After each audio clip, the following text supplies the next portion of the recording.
Hey folks, it's Andrew, and let's talk about Scratch.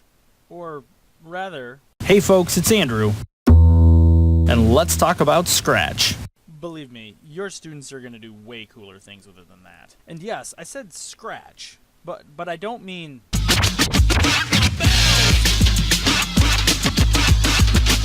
So Scratch is a web-based coding application that is low floor and high ceiling.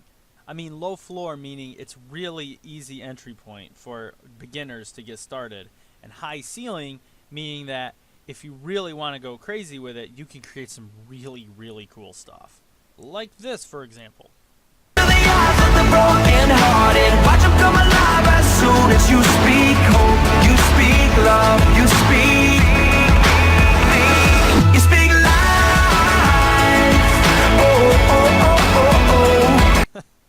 I really like the raining ohs.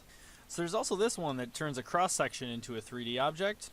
So you can drag these little points around, and then when you hit the space bar, it shows you what it looks like, and it gives you this little slider here that shows you that increases the faces around the outside. And so what's especially cool about this is, like, if you want to see how this is made, if you click that little blue button that says see inside, it will show you what the programming looks like for this. You can see they really know what they're doing. There's a lot of complexity to what's going on here. And our music video here, which is equally cool for different reasons, you know, will show what becomes a worked example for people who want to see, for students who want to create something like that and see what it looks like from the other side. And so when the students want to get started, they come here to scratch.mit.edu and then click create.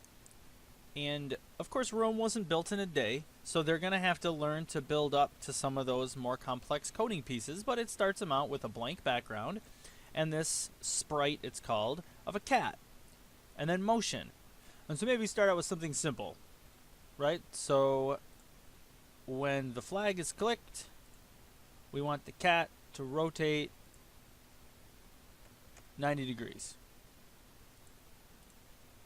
And so it forces the students to think about, if I want to show this kind of effect or make this kind of a statement or explain this kind of a concept, what would my viewers need to see on the screen, and then how would I create that effect by telling the computer what to do?